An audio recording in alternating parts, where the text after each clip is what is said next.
Bon dia, Yiva Cordia. Hello, everybody. Good morning, good evening, good afternoon, wherever you are in the world, or if you're listening to a recording of this Fireside Chat. This is our 107th. So before we start, I will just start, as I usually do, with a prayer for peace. Gomara Shiakon fud na crinne, Gomara Shiakon in our jaili agus in our jirha, Gunari Lin, Len Arkage Garmaka. Spirit. May peace prevail on earth. May peace prevail in our homes and in our countries. May our missions be accomplished. We thank you, guardian spirits and guardian deities. As the fever of day calms towards twilight, may all that strained in us come to ease. We pray for all who suffered violence today. May an unexpected serenity surprise them. For those who risk their lives each day for peace, may their hearts glimpse providence at the heart of history. That those who make violence, riches from violence and war, might hear in their dreams the cries of the lost. That we might see through our fear of each other a new vision to heal our fatal attraction to aggression. That those who enjoy the privilege of peace might not forget their tormented brothers and sisters. That the wolf might lie down with the lamb, that our swords be beaten into plowshares, and no hurt or harm be done anywhere along the Holy Mountain, with thanks to John O'Donoghue. So let me see where you're all from. It is cold in Kilkenny, no snow, but there's snow in other parts of Ireland, and it's cold by our standards.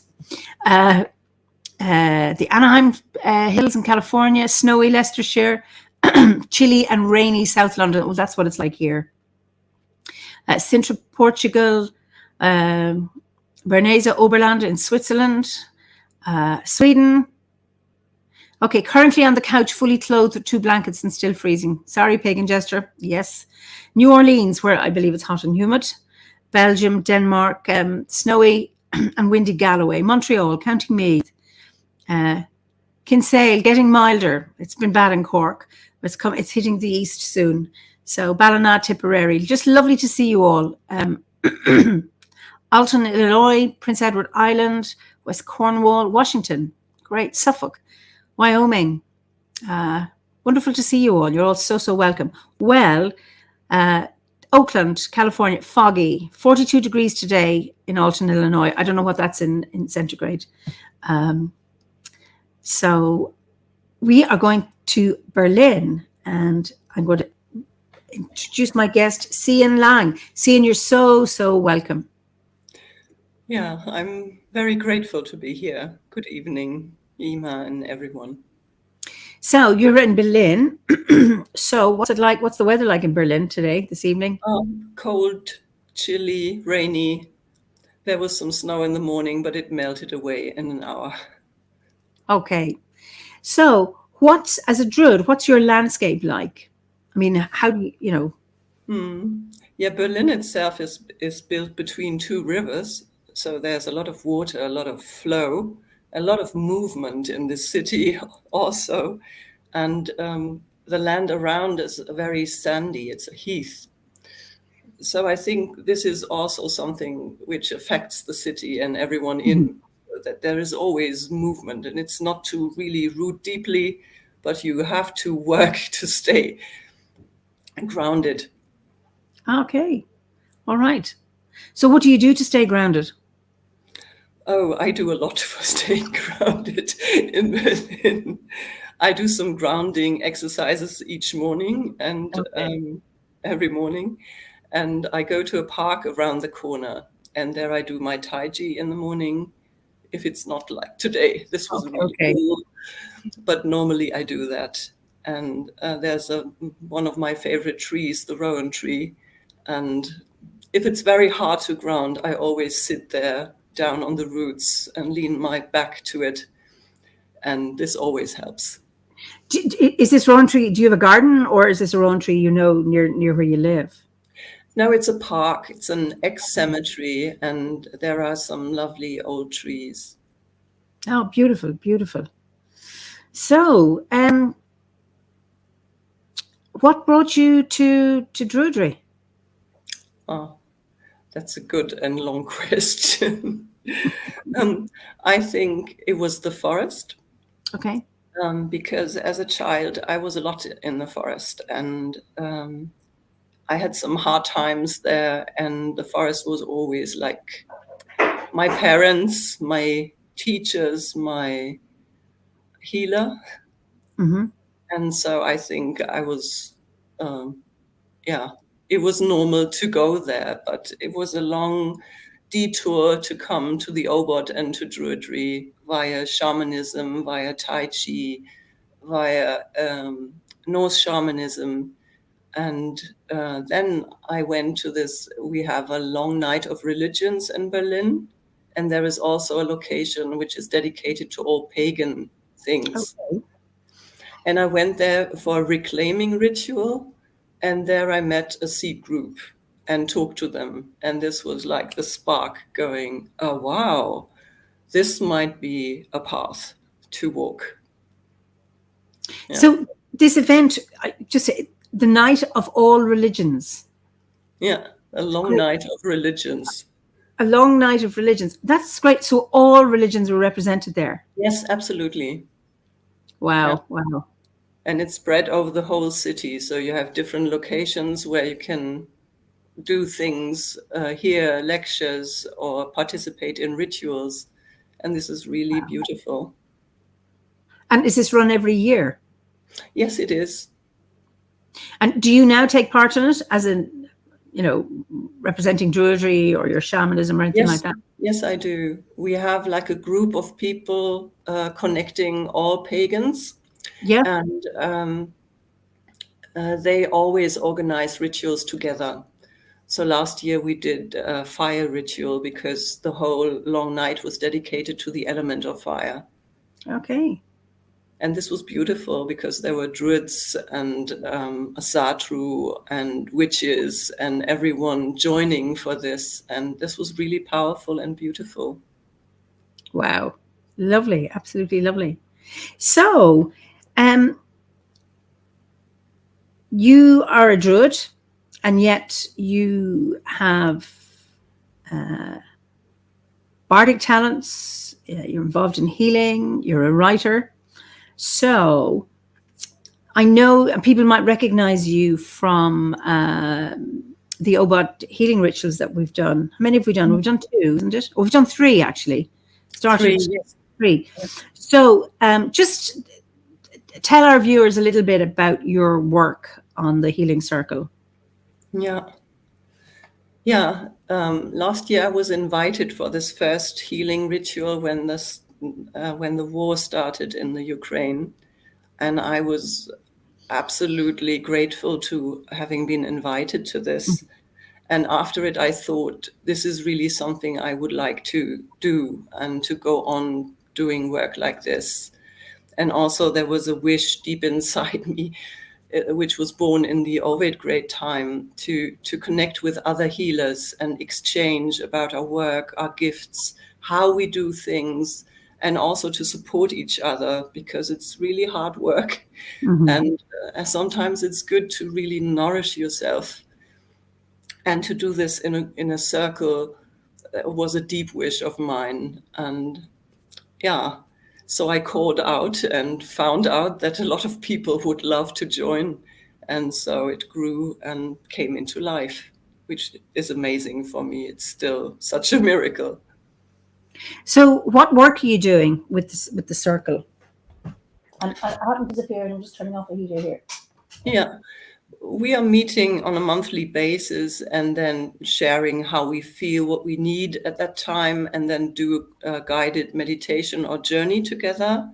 And this also rotates so everyone can share their gifts in this circle. It's not me always leading meditation. Everyone can. Okay.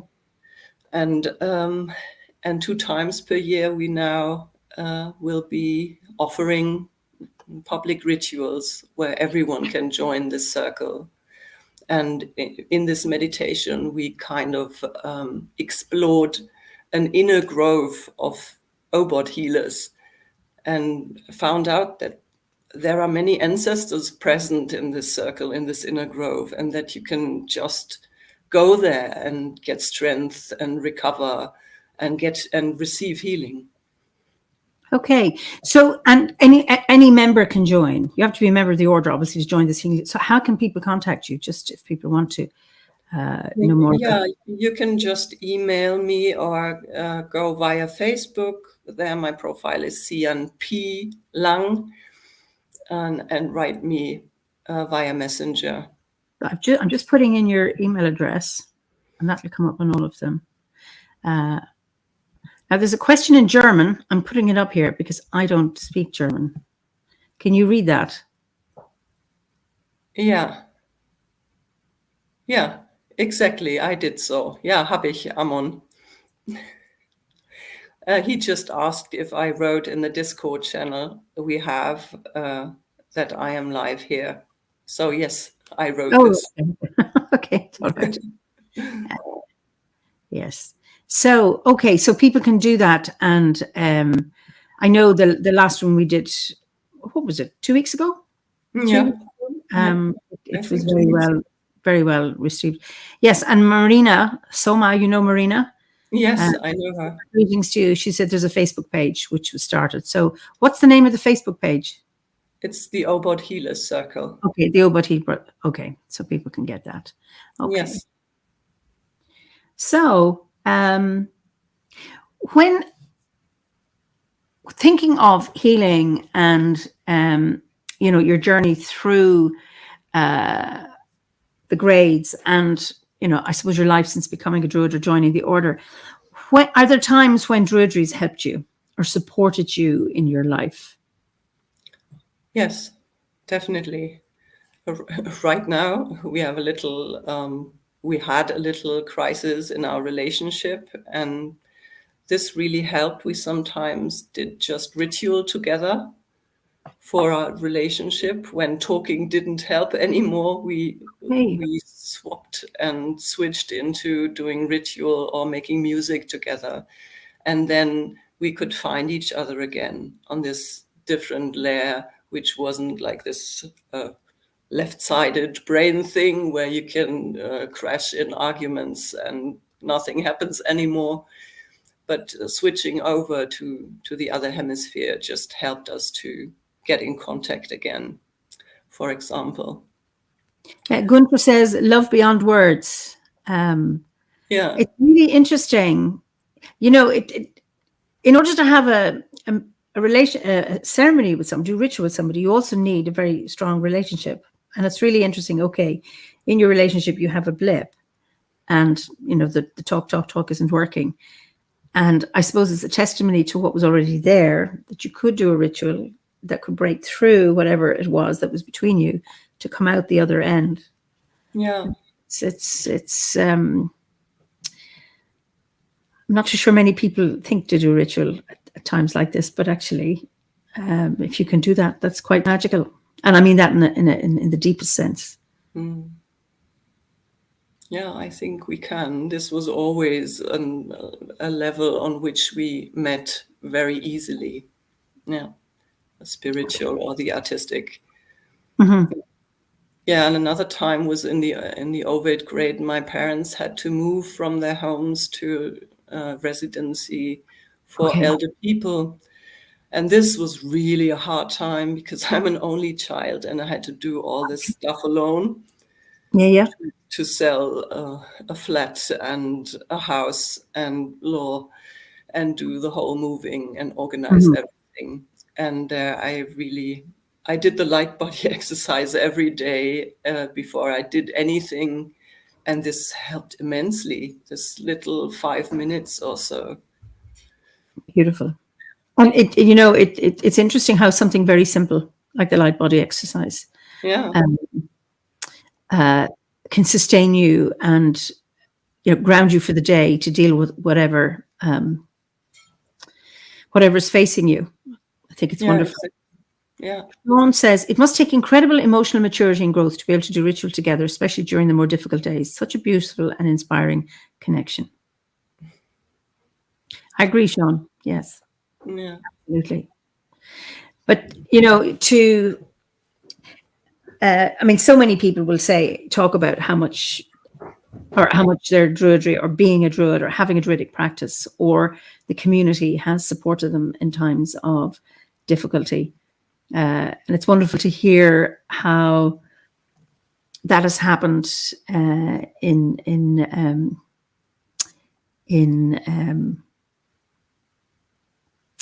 so many different ways, in different unique ways. Somebody asks what the light body exercise is. The light body exercise is an exercise where you imagine that from the earth there comes up light through the soles of your feet and flows through your whole body. And you can feel this light going through. It can kind of dissolve blockages in there, and you just do something for your health on one hand, and on the other, of course, you nourish your whole energy system. And yeah, it's very simple and very strong and powerful. And remember, your body is always full of light, and it's about bringing your awareness, the light in your body, and somehow that something being aware of that extra layer, I think is very, very nourishing, very sustaining. Gabriella says, I went through a tough thing in the past few months, and what helped me was ritual, that connection. I learned that people around could not be of emotional support as needed at the time. But through ritual, sacred, I found connection, love, relief, and support. That's beautiful. Wonderful. And Kellen says, the light body I find immensely powerful. Yeah. Yeah, me too. I also use it before I go into healing work and find this very, very helpful also to connect with the energy body of the client, to check in, to get in a very subtle contact before you do anything. So when, you're talking about ritual, do you have a seed group or is it a grove? Yes, no, it's a seed group, a very small one still. But in Berlin, it starts with 2 people. Yeah, we started with 3. It started with 3. So, I mean, our grove here started with 3 a long, long time ago. But so where do you hold your ceremonies? Are there special sacred sites, in the area of Berlin that call to you? Yes, there are. There are a few. One place where we meet is in Potsdam. There is a beautiful park very close to a lake. And this is a very beautiful spot with a lot of good energy, very old, beautiful trees. This is one spot, and another is in the north of Berlin. There is an old sacred well. It's called the Easter Well in Lübars, it's called. This is a very lovely spot where we also did a baby naming for one of our members, which was very beautiful. And this is also a very powerful spot. Sadly enough, there is conventional agriculture around, so you can't drink the water anymore. Oh, okay. That's sad. But people are working for it, that it changes. So I hope one day we will be able to drink it again. Someday. I'm going to bring you back. Sandy has a question. Sandy Coombs. Sandy's in Tintagel. Do you think that doing ritual together helped because you connected on your original energy level, which attracted you to each other in the beginning? Also, is there a possibility that being in a circle would have increased that connectivity? Let me put up again. Yeah, I think that is absolutely true, that we connected on our original energy level. Yeah, I think so. And this was really one of the great magnetic forces that brought us together, was spirituality and the arts. Okay. And it's hard for 2 people to be in a circle, but yeah, I don't know. I don't think in this moment it would have helped, but in others, I could imagine it would be beautiful to be held by a circle and and to just let go. Well, In you this. hold hands, you create a circle, don't you? Yes. Yeah. Yeah. Okay. So you're I'm interested. You were writing a book at the moment. Yeah. Yes, I do. So just tell us a little bit about that. Yeah. The working title is Lost, and it's about a miscarriage I had, or two miscarriages one shortly after the other in 2 years. Okay. And yeah, it's a little about my story. There's also like a fairy tale layer inside, which tells about the healing story. And the last part is like a ritual part in which you can learn about rituals you can do in this process of realizing your baby is dead. You have to give birth to it, or you have to go to a surgery and get it removed, or whatever you have to do, and to have rituals in this process, which leads you step by step through it. So you can anchor yourself, you can let go of grief or anger or whatever you have in this process. Usually a lot of emotions. Yeah. So when in the book, you're talking about what's the story? What's the you said there's a fairy story. What's the fairy story in that? I wonder, is it a healing story, or can you just tell us a little bit about that? Yeah, I think it's quite poetic and uses a lot of pictures as metaphors of a lady going. It's a journey besides a river, and she connects to this river and lets herself go into it and kind of dissolve in it and find solid ground at the bottom of the water, and going into a deep silence, and from there recovering, coming back to the surface and connecting with the earth again. Yeah. It's interesting. She's going back into the water like a womb, with Yes. the water of the womb, going back in there and coming out, and finding that that healing. Beautiful. So what was it that sustained you to help you manage your grief with the loss of your two babies, and to move on, to be able to write a book about it? Yeah, definitely ritual, definitely. And also a healing work I did with fellow healers, which at that time were shamanic healers, and also did journeys to the lost babies to connect with their souls and understand what happened. And okay. You have frozen on me. why is always not a very good question. It's feared that I received some help for this. Okay. And this was before you joined the order, I take it? Yeah, it was. Okay. Yeah. So there's lots of nice comments just saying how sorry people are to have heard about that. And then Amon, I don't know if that's how you pronounce his name. From time to time, we should all return to the womb to experience healing. Yeah. Absolutely. That's what I do, for example, with the sweat lodge. This is what you do. You return like you're born naked into the womb of the Mother Earth. So, and are you a lodge holder? Do you hold them yourself, or do you go as a participant? Yes, I do. And where do you hold those? East of Berlin, where Tina lives. She's also a part of the Obert Healer Circle and a dear friend of mine. And she has a huge land where she lives. And the sweat lodges are in the garden under a chestnut tree. Oh, beautiful, beautiful. So where did you learn the ability to be a lodge holder? At the bear tribe, they're called. They're in the tradition of Sun Bear, who's a very argued about person, because he was one of the first native people giving their knowledge to white people, and not everyone loved that. And he does it in his own special way. So it's not a very old tradition, but it's his kind of.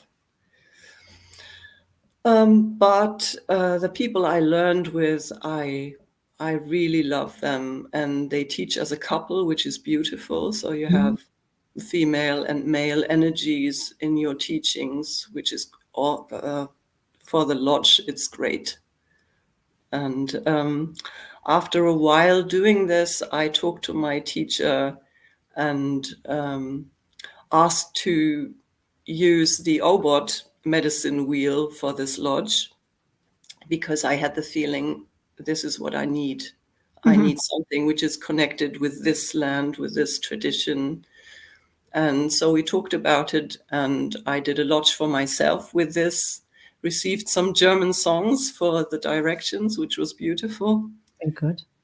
And since then, I think it was shortly before COVID where I started this.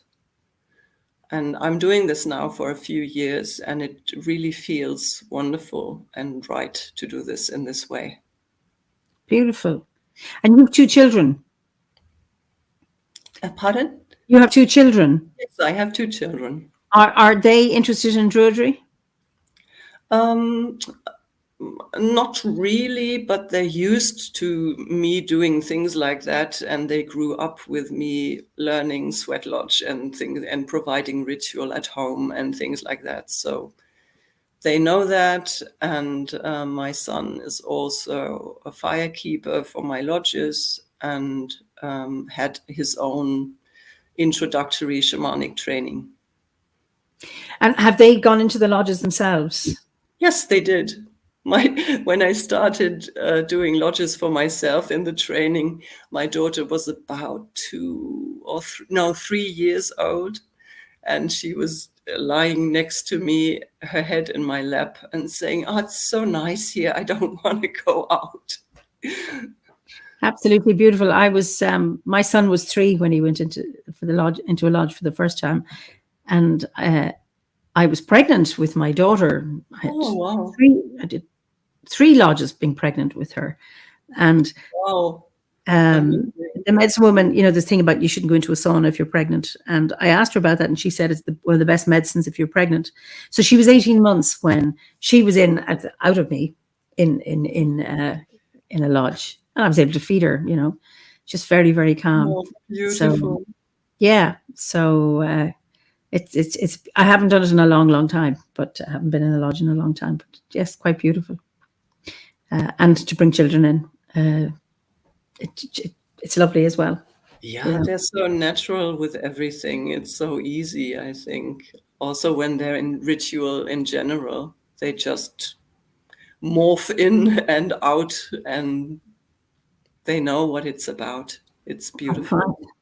And just Blake is in the US. Having a shamanic background myself, I'm sitting here nodding, as I too have found that shamanic and druidic practice marry beautifully together into the path, as you've clearly found. Well, I mean, Druidry is shamanic, but it's broader than that. And then Tracy says, does sweating have Celtic and Germanic roots as well as Native American? Well, certainly, I'll let you answer first, and then I'll answer from the Irish perspective. Okay. Can you repeat this once more? There it is, yeah. Does sweating or sweat? Yeah, it has. I think it's a global phenomenon, not only Native American. In the Irish tradition, we had sweat houses. They're still there. Chockalish. You can still find some in good condition and others ruined, and they were used up into the 1800s for healing. It's not built like the Native American ones with the willow and then covered in blankets or whatever. These are made of stone and covered in turf, and maybe built into the side of a hill. And then you would light a fire inside, not a fire outside and bring stones in. You light a fire in, and when the ashes die down, you push it to the sides, and in you go. And they were used for. They were certainly used for healing. Whether they're used for ritual purposes, I don't know. Yeah, and we also have, like in the Baltic region, we have the Badehouse culture, it's called. So it's A what kind of house culture? Badehouse. So it's Badehouse? a bathing house Oh, culture okay. is called. So it's a mixture between sauna and if you have this lower heated sauna with a lot of steam inside, something Yes. like that, and you do ritual inside where you are beaten with twigs of birch and leaves on it and alcohol. Okay. Okay. And many more. I think it's really a global thing to do cleansing and prayers with heat and steam. And you have kind of all elements connecting with it because you have the stones, the Mhm. earth, you have the fire to heat them up, you pour water on them, and then you have steam. So all four elements are present in the sweating rituals. And Maria, in Spain, a sauna has been found in the ruins of a Celtic. Well, I'm just sorry, my thing's running up. A Celtic village in the province of Eimear in Spain. Okay. Oh, wow. Didn't know that. So Yes. good to learn. And then Gunter has a question for you. Do you create mixed groups in a sweat or just men and ladies separated? I experienced once the shamanic practice just with other men, and the Sioux medicine man, that was very deep experience as well. I do 3 different types of lodges. One is for women, one is for all genders, and one is flinter. So people who are transgender or are in the process to going to the other gender feel welcome and not judged, which sometimes unfortunately happens if it's just an open group and people are not used to this. So there are kind of protected spaces for flinter and for women, but I also like to have groups which are just mixed and everyone is there who wants to be there. Yeah, I've been in both. Well, sorry, I haven't been in a men only one. I've obviously not. I've been in a women only one. No, me neither. But when I was in training, I had one lodge where I asked only men to come to see what the energy is. Oh, And okay. it really was different and it was beautiful. I'm very grateful for this experience. Oh, lovely, lovely.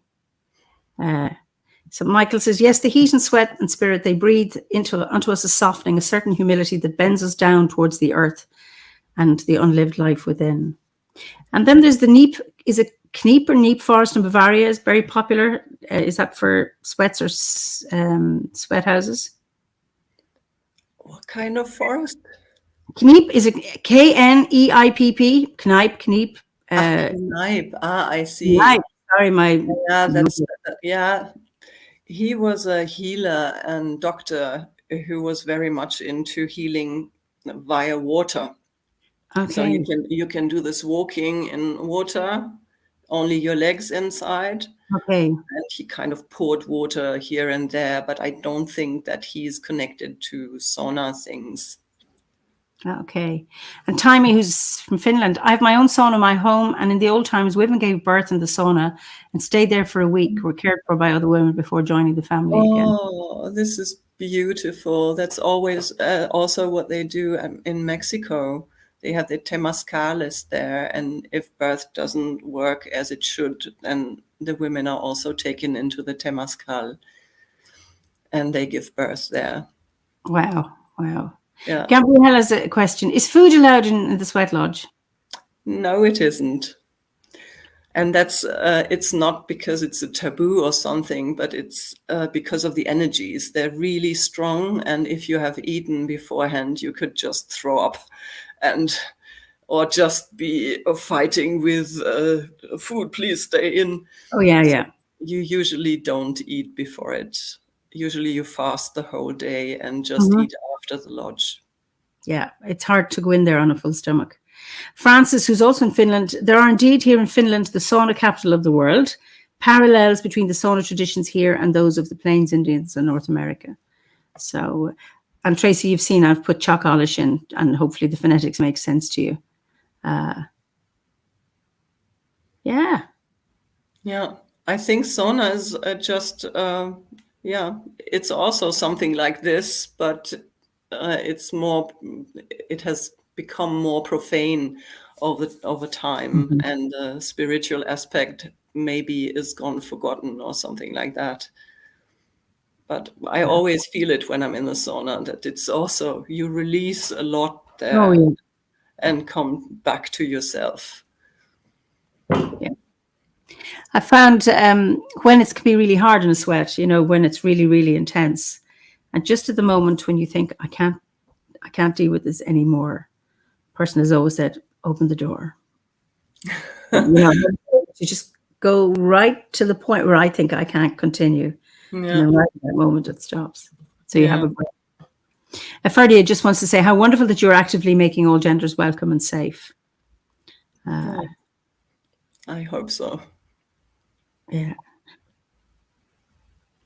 Someone says, Pagan Jester says, okay, Swedish born and raised in a sauna, but I haven't been in one for years. So now I can barely stand being the heat. It's too much. And then he says, beer is nice in a sauna. Wouldn't recommend drinking alcohol in any kind of heat like that. So very dehydrating. Yeah. But sweat lodge for me always is a little different, because you have the energies guiding you and holding you. You invite your helpers in, so it's a little different to sauna, where you can really you can collapse or something, and usually you don't do this in the lodge. Yeah, and absolutely, and I suppose it's the ceremony and so much else involved in going into a sweat lodge with a different purpose. Blake has you might like to enjoy a wonderful book called Spirit Talkers by William S. Lyon. Includes wonderful accounts of the spirit practice within sweat lodges. Oh, I don't know this. I will write this down. Thank you, Blake. Our viewers are always a great source of information, and often I've said asking for someone find out if this is true or if that is, and if somebody will look it up and share it, which is great. Amazing, thank you. Yeah. Timey says sauna isn't supposed to be so hot. It's supposed to be soft and embracing, not super hot and torturing. That's nice to know, Timey. I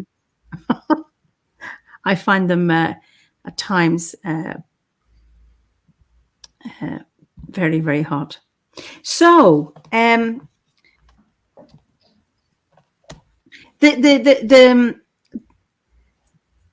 you're also an artist, and I'd like to maybe share you've got some just your book that you're going to write. Will your book be available in the US? I hope so. I'm just translating the first part into English right now. Okay, so you're writing it in German and then you're going to translate it yourself? Yes, I do. Well done. Well done. Anyway, we'll obviously we'll promote it in the OBOD. We always promote our members' books. So Pat says, keep talking nice and slowly. I'm on an exercise bike, keeping pace with you. When you slow down, I can catch my breath. All right, Pat. I hope it helps. Now, Blake has put the website up that you can locate that. Oh, cool. Wonderful, thank you. Anyway, you can go into the OBOD Facebook, and look at the comments, and you'll find that. Yeah, I do. Mm-hmm. And then Liz has a question. Is there a way to safely integrate sweats into work as a solitary, maybe using a commercial sauna at home? Any thoughts on this? I think you can. You just add inviting in all your helpers and start praying for your intention with which you go into the sauna. I think you could do that. And if you also pour some water on the stones, which you can do, you can use this to really enhance healing on a topic you have. And I think, intention's everything when you go into any place you go. Yeah, absolutely. Even into the shower in your own house. or into the bath, or whatever it is that your intention is. Yes, Is the red thread. Yeah. And Henny says, in my 20s, I went to a sauna and that didn't feel right. So next day I went to see my GP who diagnosed a heart condition. In a sense, the sauna has prolonged my life for quite some time. That's really interesting because it obviously highlighted something or brought something into sharp focus. And then obviously, Henny, you were able to get help. That's brilliant. Sandy says, I remember when we had sweat lodges at Obod camp, we would have rounds and rounds and each one got hotter. We would all shout and welcome the rocks we had brought in for the fire pit. It's interesting because I've done a number of sweats and I have found there have been times where I'm sitting right beside the rocks and it doesn't feel hot to me. And maybe in another round, I'm at the back and it's really hot. I think, I may be wrong, but your perception of heat has got to do with what you have to clear. Absolutely. I totally agree. Because when my children were in the sweat lodge, the lodge holder didn't do anything different. It was the same number of stones it would be anyway. And they seemed to be cooler, or people perceived them as cooler. Wow. But hot stones are hot stones. So it's really, really interesting. Francis says, okay, we're still on sweat lodges. Traditions have changed a lot. In Native American culture, the sweat lodges were only concerned with men sweating and women not being allowed to go inside until they'd finished menstruating. It was the men's way of menstruating to cleanse themselves of harmful toxins in addition to prayer offerings. That depended on the tradition because others, women menstruate in it. You know, it depended on which tradition. And some would say men and women are always welcome or they're separate, but it depends on which tradition.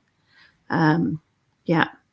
Exactly. So, I started learning in Cherokee tradition, and the women had a choice when they were bleeding if they went into the moon lodge or into the sweat lodge, but they were allowed, and there was nothing about you're now releasing negative energies and these shouldn't be mixed with the others. This wasn't the case. It was a kind of choice you could make. If there was enough cleansing, you of course don't have to go into a sweat lodge. Yeah.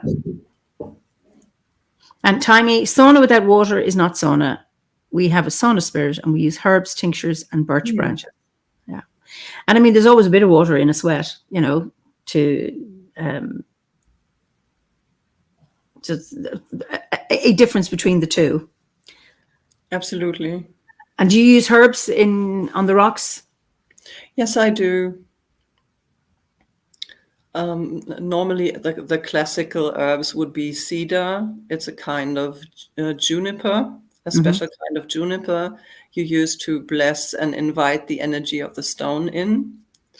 And at the beginning of this lodge, you always put some sage on the stone so you can cleanse yourself, and then some sweet grass to invite your helpers and energies.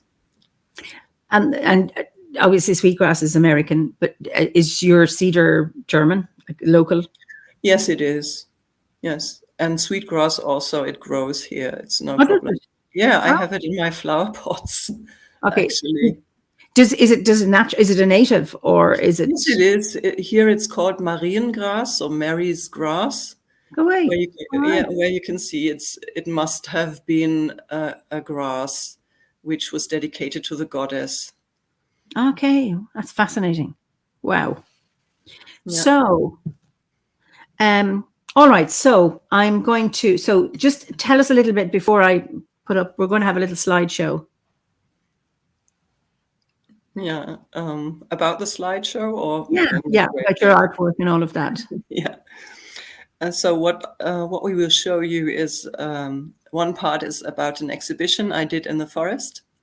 And we were thinking about how to exhibit these pictures. And a friend of mine said, you will have to put moss on the ground in the gallery, or some trees right and left of it.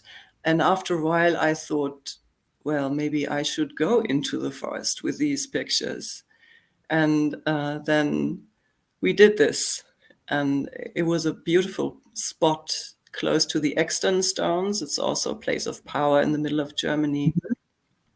And the forest is immensely magical there, with some water through it and beautiful beech trees. And we put them there, and it was an amazing day from morning till sunset. They were there, and people coming and walking through them. And Wow.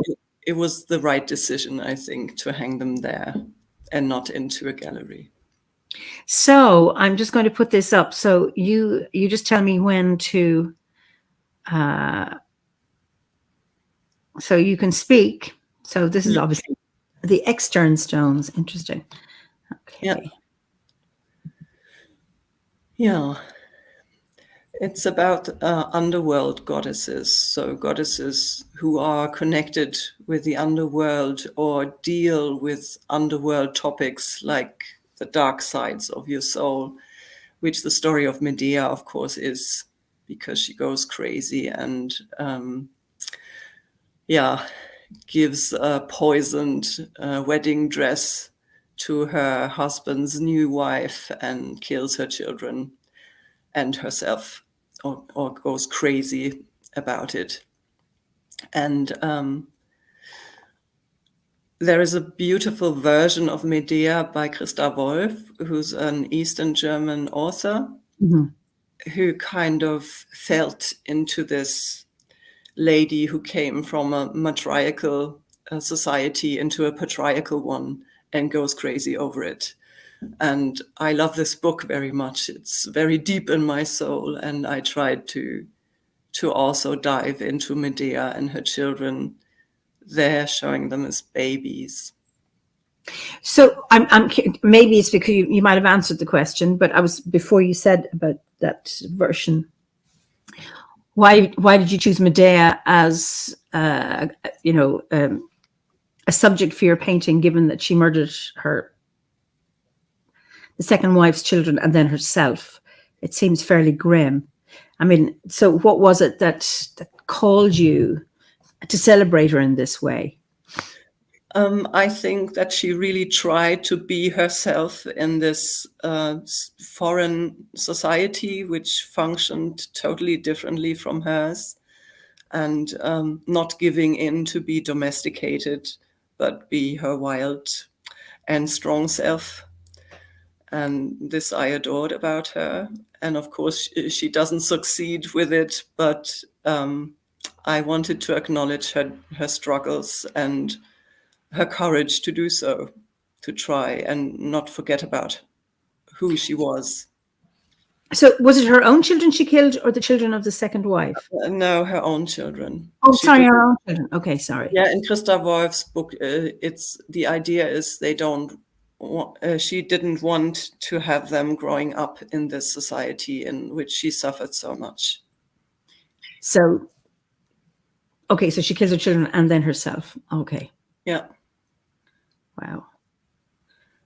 So this is her again, isn't it? Yes, so it's the left wing, so you can see the baby a little more closely. You can go to the next, I think. Yeah, this is the other one. You can see the water in the back of the trees. And this also, for me, it fitted so well because I draw into the water. When it runs down the paper, I hang them to the wall and always pour new water over it and then paint into it. So the water always does something with what I paint. And I'm kind of searching for this moment where creation starts and destruction also. So okay. It's like this tiny little point between life and death I'm searching for, I think. Okay. So tell me when to go. You can go on. Okay. Yeah, this is also Medea. I love this. Holding her baby, or is she pregnant?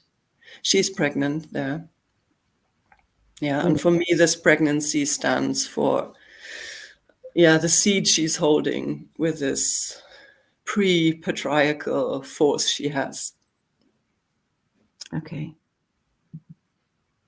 This is Persephone. She holds this Granatapfel, I don't know the English word for it. This special apple that Persephone has, where she ate these 3 seeds, and because she has to stay in the underworld for some time. And in the other hand, she holds a mirror. Yeah. Now you have her, and it's the same with Medea, with the hair on the front. You've hidden their faces. Any reason? Not really. You can't see it there, but maybe we see it in a later picture.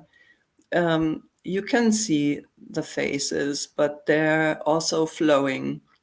And this is because they are like goddesses of the underworld and the worlds in between. So they're not, especially Persephone isn't a one person. She has like 3 aspects of herself. And when she comes up as Kore again, then spring comes. Explain that to our viewers, that our 3 manifestations. Yeah, the story of Persephone is that Demeter's, so the earth goddess's daughter, was taken by Hades, the god of the underworld, and taken down under the earth. And Demeter cried so much that everything stopped growing and the earth became a wasteland. And so the gods discussed this and said, hey, Hades, you have to get back the daughter to her mother. But unfortunately, she had already eaten these 3 seeds and was tied to the underworld. So they had to kind of negotiate and said, okay, 1/2 of the year she's up with Demeter, and then spring comes again and summer. And in the autumn, Demeter is going into the grief of letting go of her daughter, and then everything, the leaves fall down, autumn starts and winter comes. And then Persephone is down in the underworld. Okay, beautiful. So now we have Lilith. Yeah. She's one of my favorites. Yeah. There are stories about Lilith as a demon of the desert, some flying snake-like being, and very connected to Kundalini, I would say, to the sexual energy in itself, not to sex itself, but to have this life force connected to this. And in the Bible, there is a story about Lilith not agreeing with the kind of sex that Adam offered to her. Adam, yeah. Adam, yes. And because she refused, she had to leave paradise and do her own thing. And that was what she did. And in later stories about her, she became a kind of, in the 18th century, I think, in this where these Gothic novels started, she became a kind of queen of the vampires. Brilliant. So I love her. She's also very independent and strong female goddess or spirit. That's a close-up, yes. I love the wings. I take it they're wings, yes? Yes. Brilliant. Yeah, you can go on. Yeah, and this is where I started to paint Yggdrasil, and this is the trunk. Beautiful. So the entrance into the other world. It's lovely the way the light is shining on it, the natural light. Yeah. Photograph, yeah. Yeah, this was amazing with this kind of exhibition, that the light was always different. It was really a beautiful process. Yeah, here's Ellen of the Ways, who first was Ceridwen for me. But then with the Endless, it was clear she has to be Ellen of the Ways. It was actually Penny reminding me of her. Okay. Had you shown this to Penny? Yes, when I was at the Gifts of the Forest workshop. Okay. I think 2019 it was. Okay, beautiful. Ah, yes. Yeah. You can see the face, but it's also flowing. Yeah, beautiful, beautiful. There is a close-up. I think it's coming now, where you can see it. Yeah. Yeah. It's interesting, you know, looking in the foreground, you have the actual branches of the beech trees, and then you have the reflection of them on the page, just because of the sun is at that time it was taken. Yeah, it was in the evening. It was so beautiful. Mm. Wow, beautiful.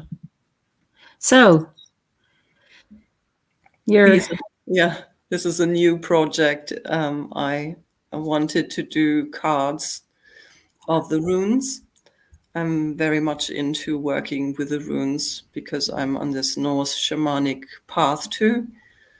And I wanted to have like a more feminine card deck with runes.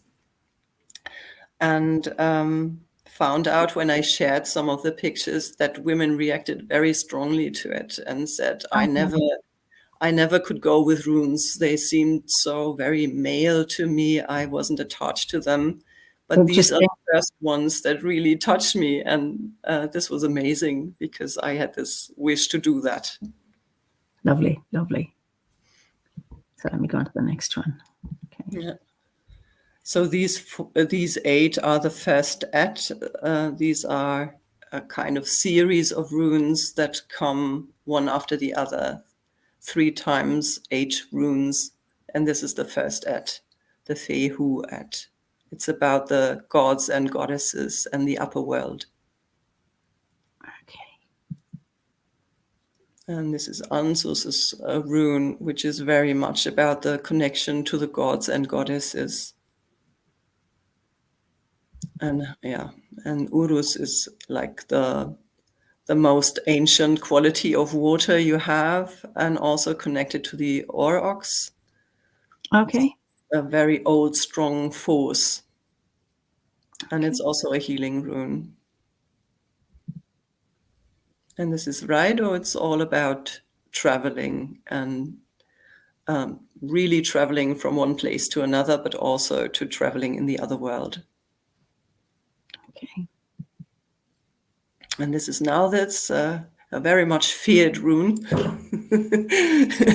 Yeah, because it's about emergencies, and you can be helped by the rune to go through very challenging situations, or also to part from someone you have really problems to part from. Her posture is very, very powerful. You know, with you know, her legs firmly grounded and the two hands up. Very powerful. Yeah. And this is Thurisas. It's also a very powerful rune. It's about giants, and also a picture of it is the thorn. So if you think of a hedge protecting a village, this is very much the quality of this rune. Okay. And Yera is a harvesting rune. It's a very positive one. It's like a good year in which you have a abundant harvest. Wonderful, wonderful. And Berkana is about the birch tree and also the breasts. So it has a very feminine and nourishing quality.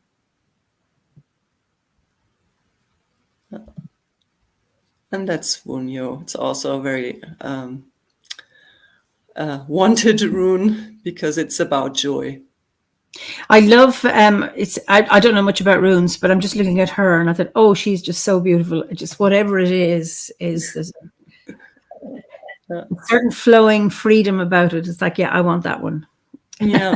Yeah, I understand very well. And you can also combine this rune with Tiwas, which is like a roof with a stick down. And if you connect this with Wunyo together, you have a rune which helps you to find and go your path. Ah, okay. Okay. And this is Dagas. It's the whole day, and also a rune of transformation. So when the cycle closes, you integrate everything and from there can go to a new cycle. This is what Dagas is about. Okay. Yeah, that's it, I think. That's We're it. to start again. Well, lots of wonder. So it's a pomegranate. A pomegranate. Apple, yes. Thank you. Yes. I knew it wasn't an apple, and I thought, no, it's not quite right. But anyway. No, it's not an apple. That's true. I didn't know. Oh, yes. A number of people have said it, yes. Persimmon, pomegranate.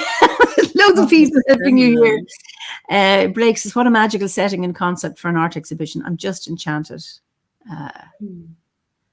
Yeah.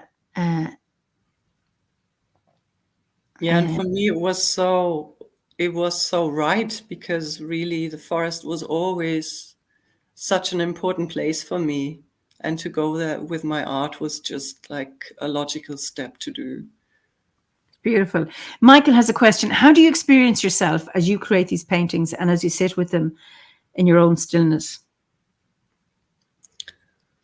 Oh, that's a good question. I think I really go into the other world when I do this.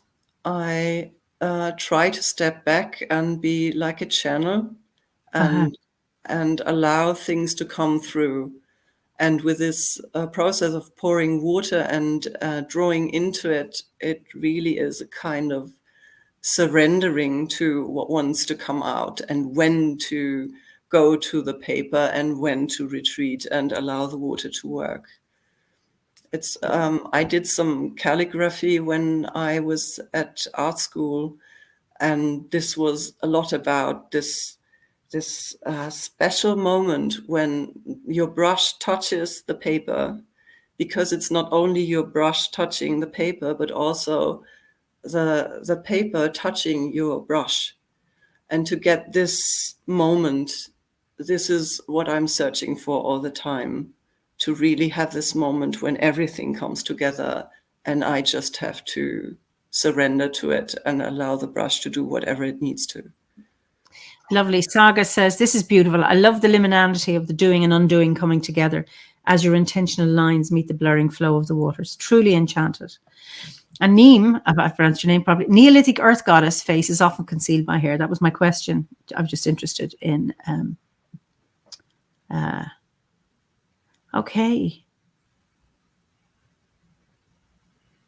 Yes, Pagan Jester says, Lilith did not want to lay under Adam. And Aeon said she was the first feminist. Yeah, you could see it like that. Absolutely. Wonderful. Just lots of lovely people are commenting. They love Yggdrasil or Lilith or Ellen of the Ways. And Sean says the images are so powerful and the setting just astounding. That blend of ink and light, black and white. And then there's Ferdy. It says there's a beautiful song by Kate McGarrigle called Proserpina about Persephone's journey to the other world, and Arthur Wainwright. So it's in the chat, so you can find it on the Facebook. I will look it up. Wonderful, thank you. I love all these connections and how our viewers can just weave in so many others, And Ferdy, it says those runes are powerful. They're so wonderful. Sorry, wonderful, so powerful. Rune stances are beautiful,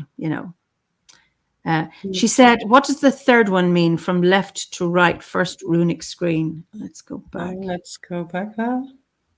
Okay.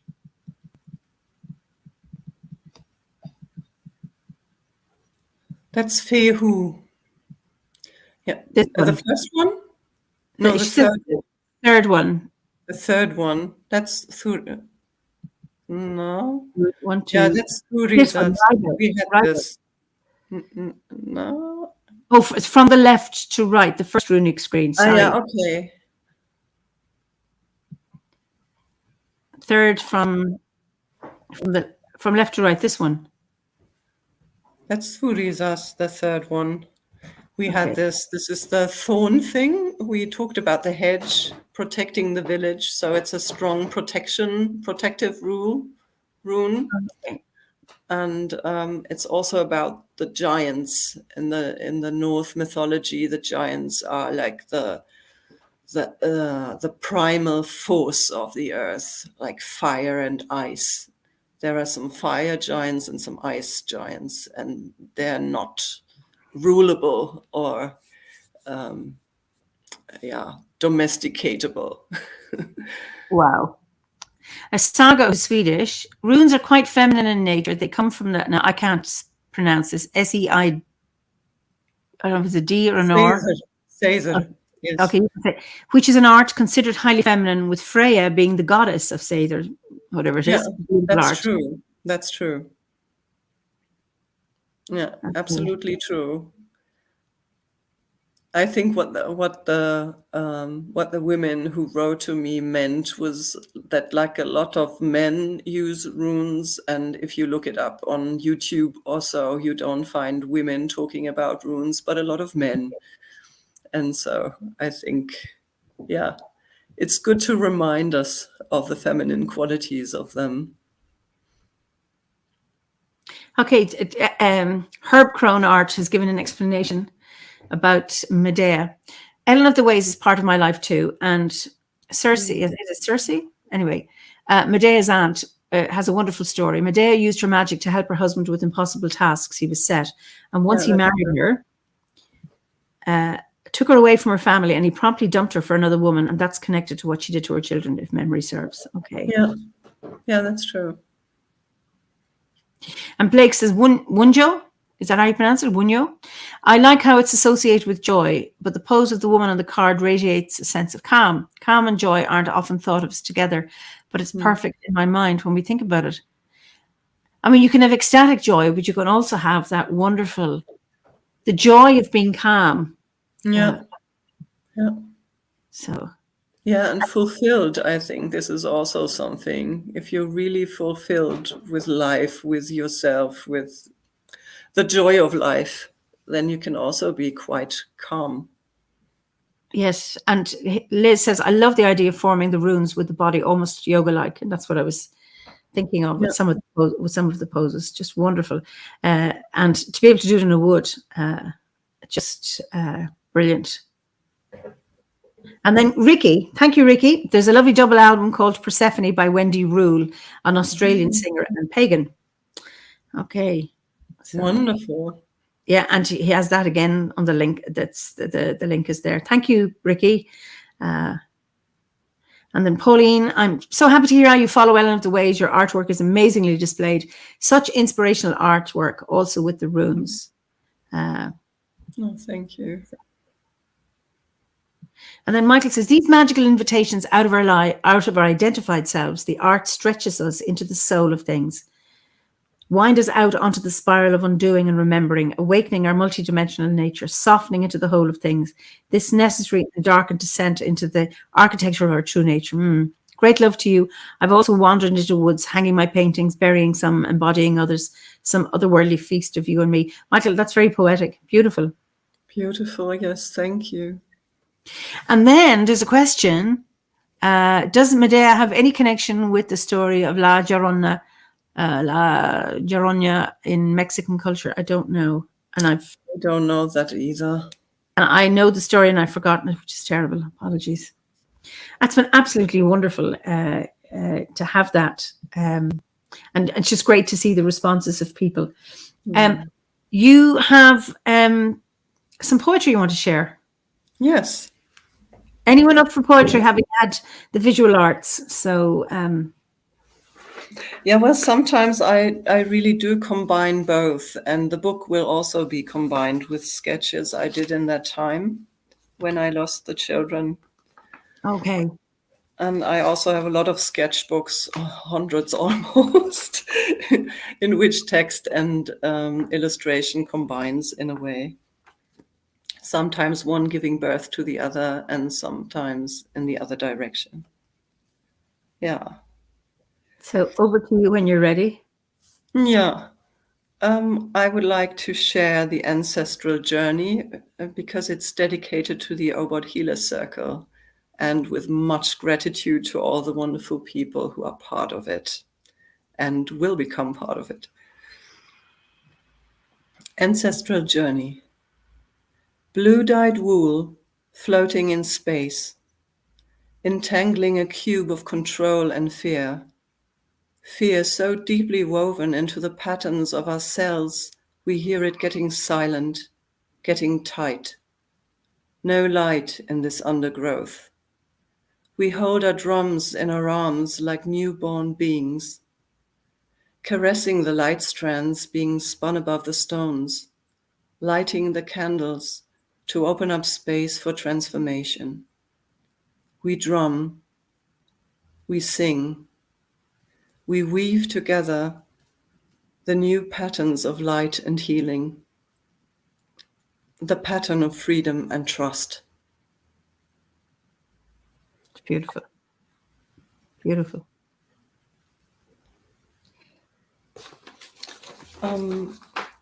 I have two others, I think. That's Okay, I think so. Yeah, away you go. Yeah. The next one is a love poem to the earth. It's from my bardic great time. Earth. The earth is breathing deeply inside my body. I breathe with her, silently, gently. The love is flowing between us, breathing us free. Beautiful, beautiful.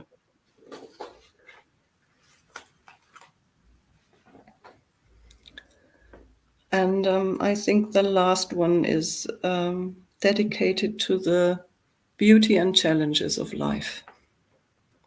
And it's from my Ovid great time. Ah. This fragile beauty of life. It moves me wider, lighting the space between my cells in grace and even brighter. Unseen realms do touch the hides of my interim's elven sides of winter. Interstitial dance of light, my eyes do open wider to the birch's brides. It shines, it rises deeper, and so I do sing and sleep in all this fragile beauty of life. Oh, it's just beautiful. I am lots of Tara says, wow, I feel this. There's lots of reaction to I'm putting in a link, excuse me, while I'm doing this, to your meditation you've done.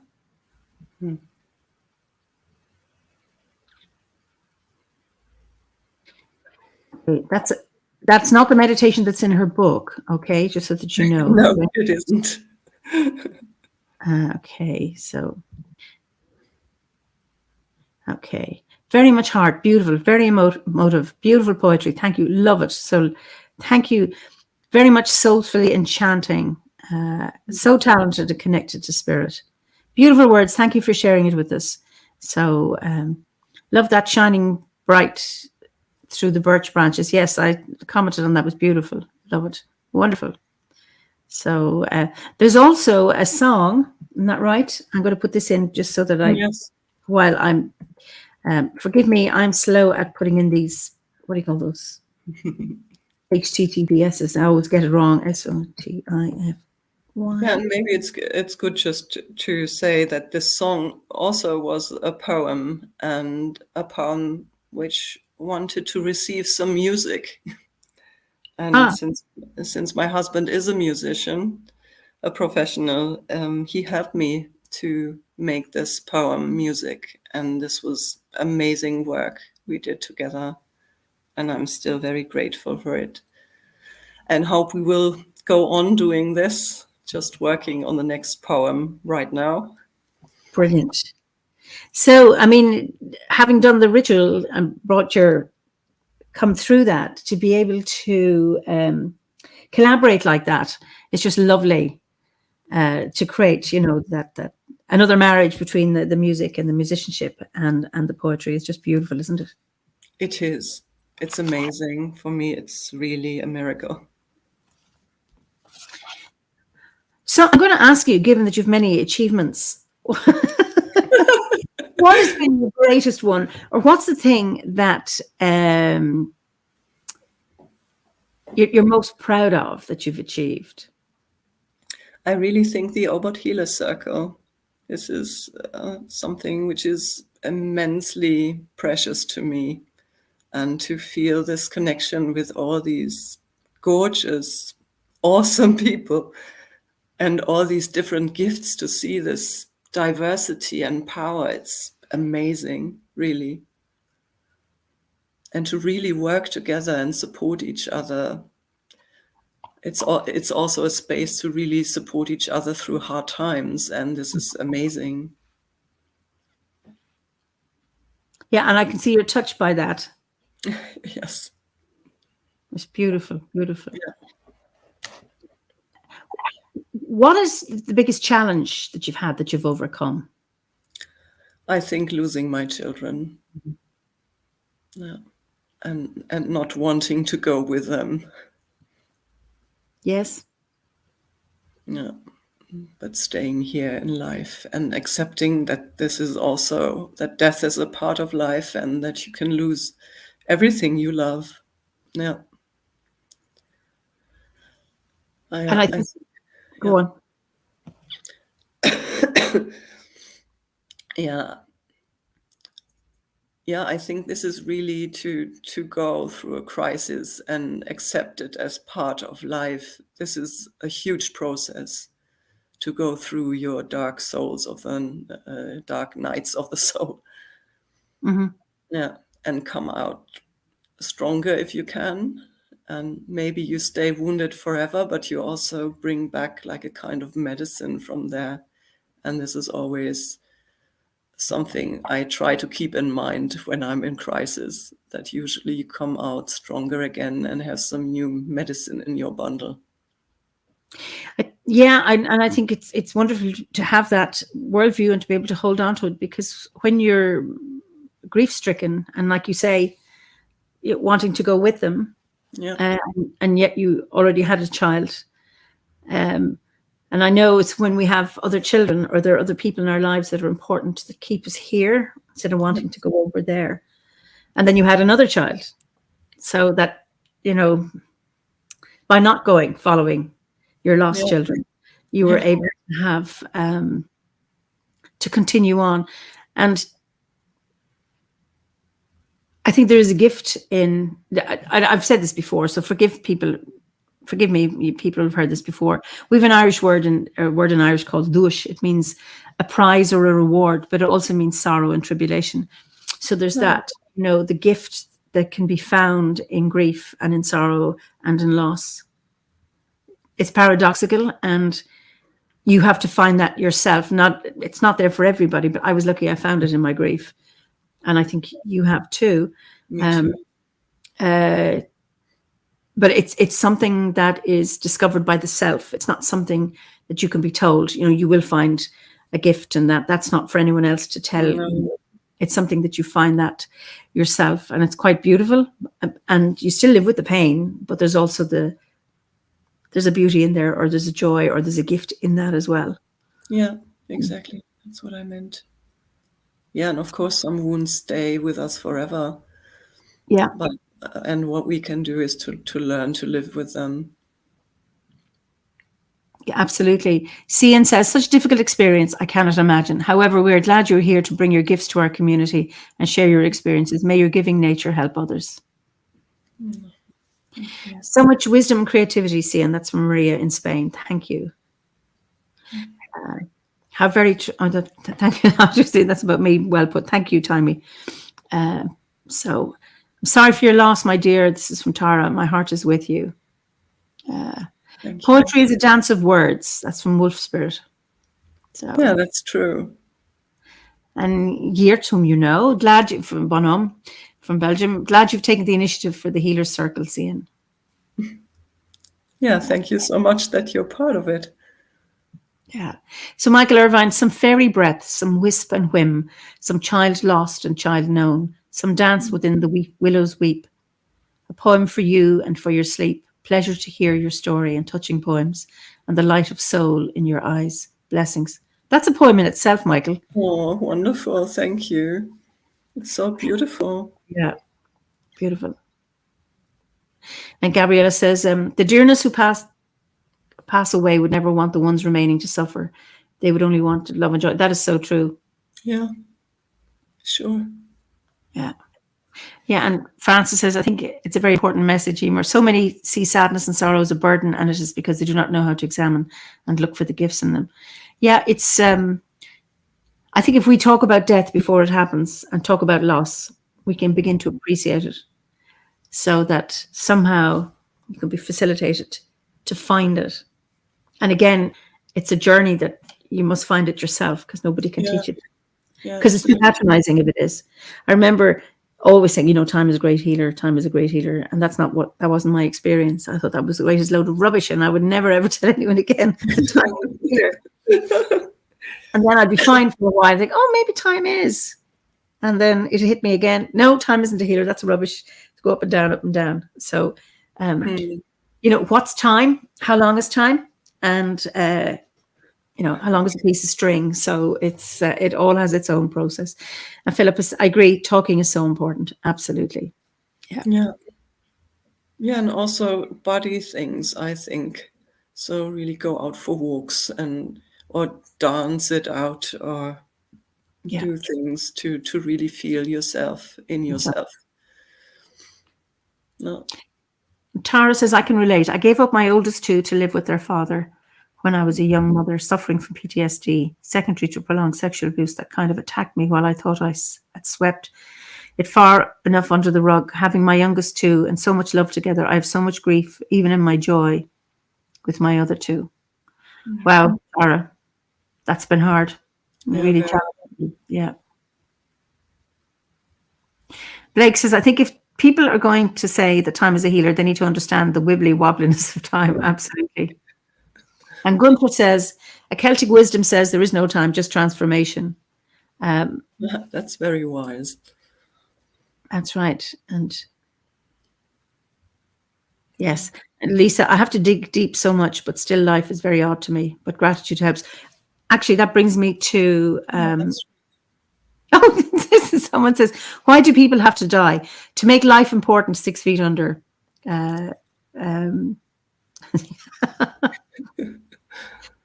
But to come back with gratitude is, what is it you're grateful for?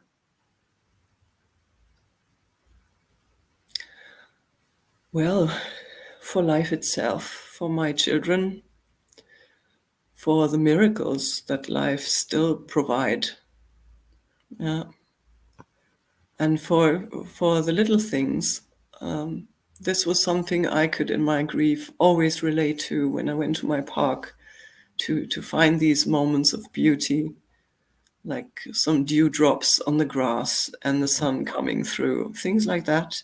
Really very simple and small, but these were the ones that helped me through.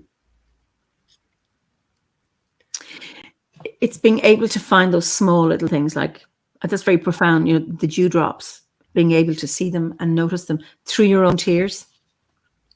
Yeah. So Gabriella says, I heard someone speak of the transformative power of grief, that grief is such a force, comparably to to push deep, powerful meaning transformation. I'm not too sure that's clear. Somebody else says, I've understood that people who as children were traumatized as well as families who have lost children, these can be initiations into working with the spiritual worlds when we become adults, because these wounds make that possible. Yeah, that's true. And I don't know if it's Era or Ira. So sorry for the immense grief you faced. Wishing you deep peace and joy in the memories to strengthen you for the rest of your journey this time round. Oh, thank you. It's beautiful. Yeah, I also think that grief is a very powerful force, but the problem sometimes is that most people are not used to communicate with it or to communicate with you if you're in grief, and they tend to say very stupid things that can hurt you immensely. And I think the thing we need is to just be there and present and ask the people what they need if they're in a grieving time. So I think, yes, I've heard it so many times, where people say, well, when my so-and-so died, I noticed people crossing the street to avoid me, or people coming out with platitudes. And it's like, because we don't talk about it, and we need to do more of it, and we need to talk it with our friends and our families, so that it isn't so frightening, so that when you do encounter somebody who's had a bereavement, that all you have to do is there's no words of comfort you can give. yeah, Your absolutely. presence, not your words are the comfort, it's your presence. And just to be. And so what if somebody cries in front of you? I mean, people say, oh, I asked her how she was and she burst into tears. I made her cry. It's no, you didn't. Yeah, exactly. Tears are there all the time. And just asking somebody how they are is an expression of warmth or concern. And yeah, if somebody cries, nobody has died of crying. And, and it's an appropriate response to sadness or grief. So, yeah. And Marina says, sometimes society programs our minds to think that grief is negative, but there is so much that we can learn from and then help others to go through these feelings. And grief is actually, it's critical. If you don't grieve for your loss, then you're locked into something that blocks you from moving forward. I think the negativity perception is that, oh, I think you're grieving for too long, or I'm uncomfortable with your grief or your tears, your pain, and I wish you'd stop and go away. So if you would recover very quickly, then I would be much more comfortable with myself, which I think often might be, rather than everybody has their own journey. Yes, wolf spirit, tears are cleansing, absolutely. That it's about being with it, and it'll come back. It still ambushes me. I least expect it, and it's like, okay, here it is. And it's the price you pay for what you've had. Yeah, exactly. And I think it's also totally fine to not know what to do, but you can ask. And this is also so easy, but a lot of people don't think about this. Yeah, so ask the person. Can ask if a hug would be a good thing or not. And then the grieving person can say, oh, yes, it would be a good thing, or no, not at the moment. And that's fine too. Exactly. Yeah. Yeah, I found when people spoke to me that we could talk. I could talk, or somebody else could. Well, I suppose different in your case, but people knew Howard. So they would come and say, I missed him, or I had a sense of him. And I like that. But allowing that talking so that you can talk without feeling you're burdening anybody. I think that's really important. Yeah. Saga says, my God, there's big messages here now, and I want to honor them. I tend to see all emotions as the language of our spirit. We're often raised with such conflicted, shameful, or even fearful relationships with certain emotions, but they're all a part of us here, and there for a reason. We never gain anything from trying to repress them or avoid them in ourselves and others. Quite the opposite. I agree with you, Saga. Yeah, absolutely. And then Michael again, there is a place where we might even soften ourselves. Something of the skin of our histories, some long drawn moment outside of time, some breath that at once marries us to and through the whole of things.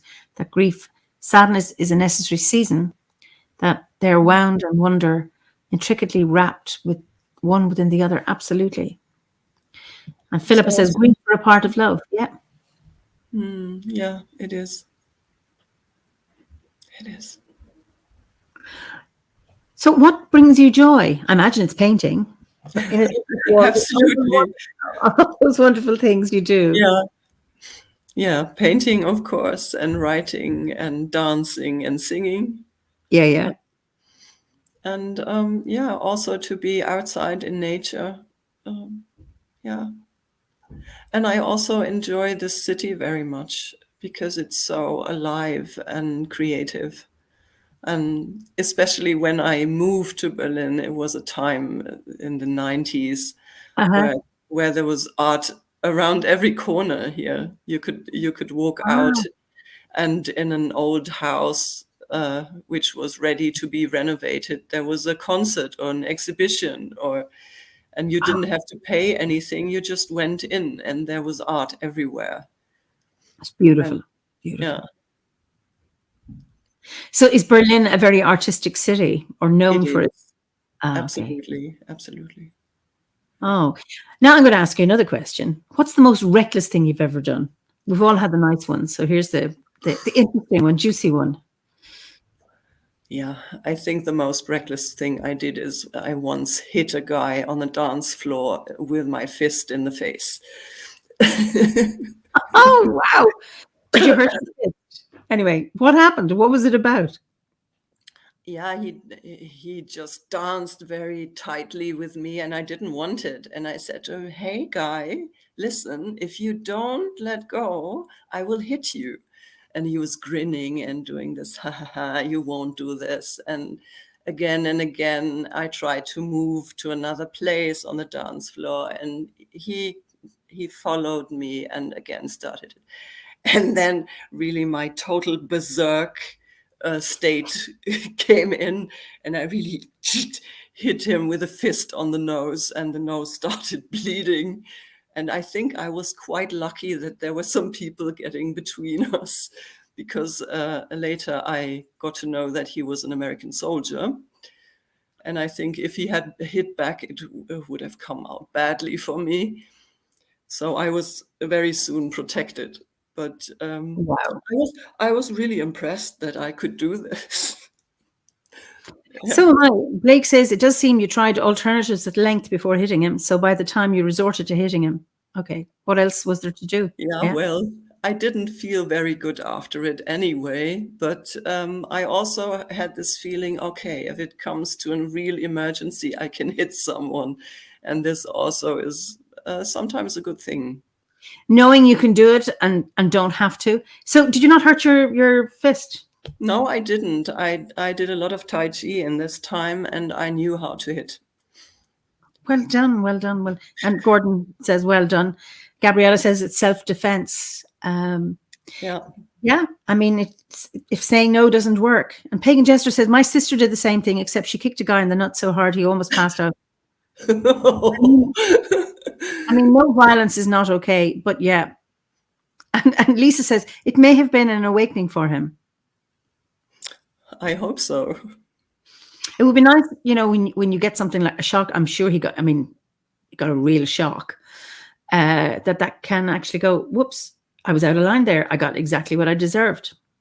And Blake says, I understand not always being happy about something even after doing what we must. Yeah, because it's not in your way. If that's not your way, and you think, oh my God, I had to resort to that. But then you're pushed to it. Nor was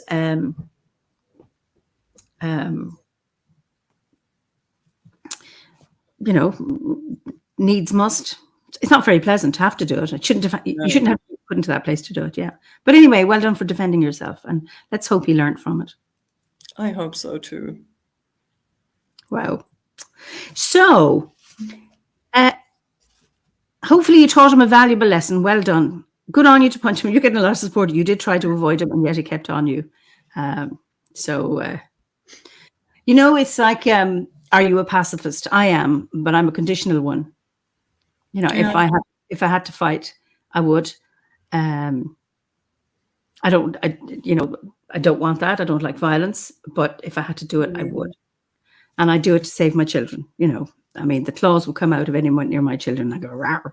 So absolutely. Yeah, this is one thing I also remember from becoming a mother. I thought, oh, well, you're then this flowing yin thing when you're into this motherhood. And you are in special places. But I remember having my son here in this cloth, and someone coming too close to me. And I was like, be careful what you're doing.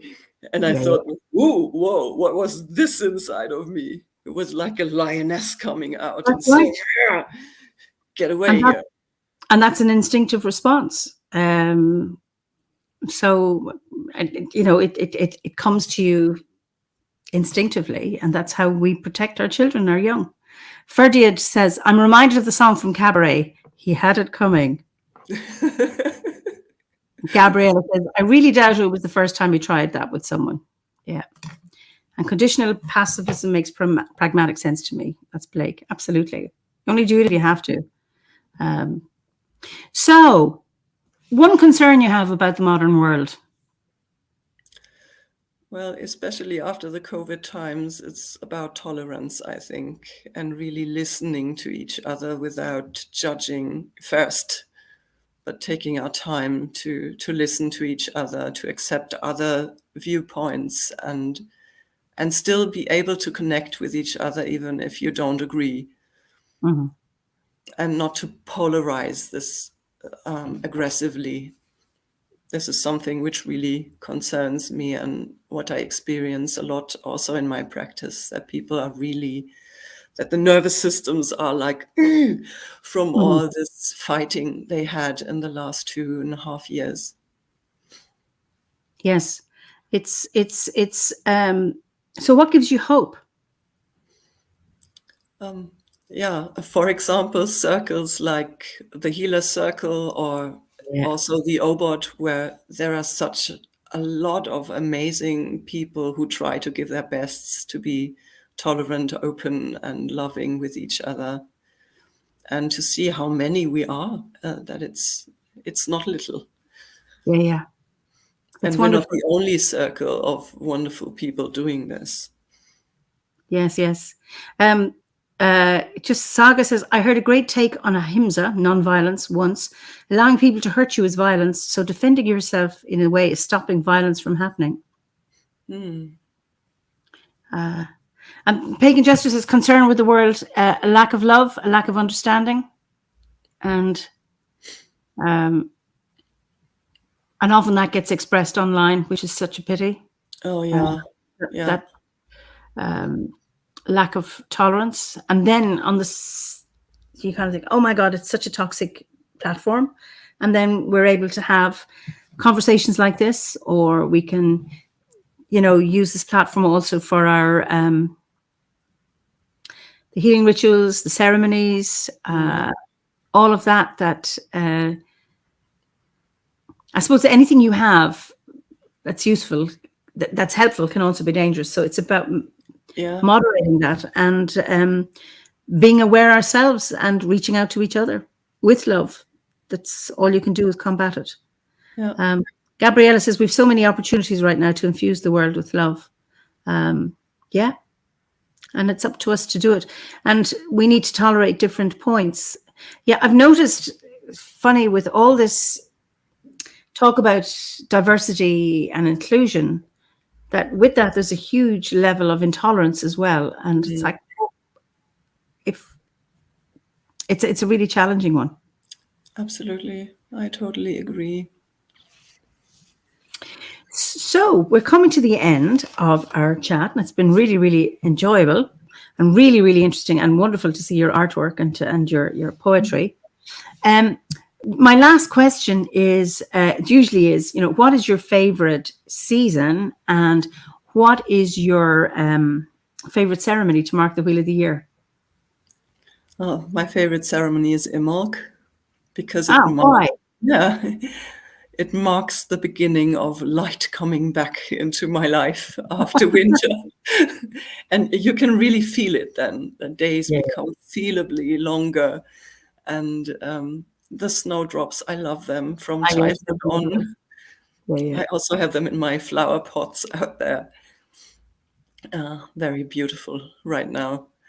And spring is my favorite season because of returning life, because of Persephone coming up and giving abundance. And this green is always the color which touches my heart so deeply. Beautiful. The green of the first green of the birches. This is really the green which touches me so deeply. Yeah, I love Samhain, but I like whatever season I'm in. Gabriella likes to bet what my guest is going to say, and she struggled to get it right. And she said Samhain and Yule, and she goes, I wanted to type Imbolc and I doubted myself. Lesson learned. Okay, Gabriella, trust yourself in the future. Wonderful. Blake says, I'd love to see along with that an installation of underlying considerateness and compassion. Tolerance for view doesn't permit foregoing being considerate. Yeah, that's also true. Yes. So we're coming to the end. So let me see now. Anything else I wanted to say? Just people are talking about, OBOD has guided to a safe community of diverse people matters, which must thanks all around. That it is a great organization, and celebrating diversity and allowing so many diverse views, because we're not dogmatic, and it's wonderful. Yeah, it is. And I don't know how to pronounce your name, Era. For every action, there is an equal and opposite reaction. Progress in society is always met with opposition. I think it's necessary, akin to the struggle of a butterfly emerging from its chrysalis.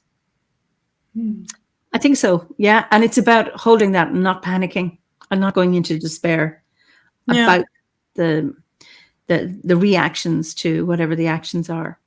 Well, listen, I'm going to say goodnight to you, and it has been an absolute joy chatting to you. And I know from the comments of our viewers, they've really, really enjoyed it too.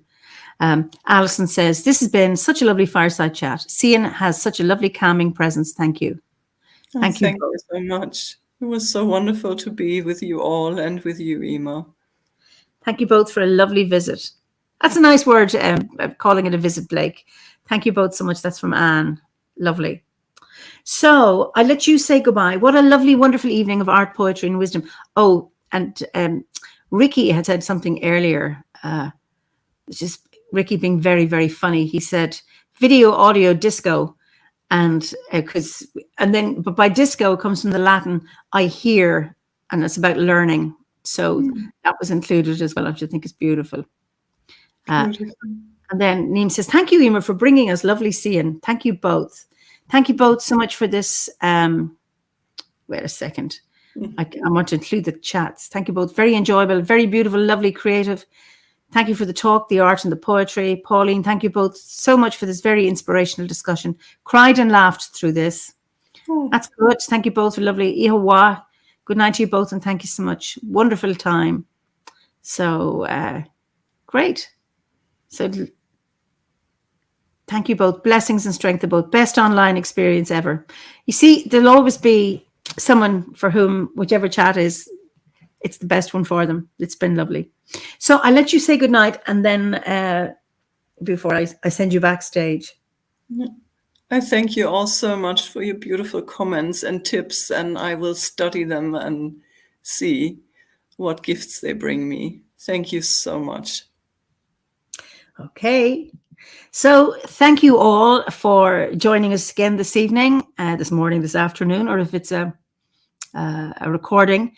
But thank you all so much for your comments. It's lovely to, as I always say, that you are part of these fireside chats that make them so much more enjoyable for me and magical. And I think it makes it so much easier for my guests, who normally say they're very, very shy and they've nothing to say. And then, as you've seen over the last 107, they have had plenty to say. So until next week, when we'll have another chat, be well and be safe and manage the weather however it is. So slán go fóill, iwa, majinwa, until I see you next week. Bye-bye.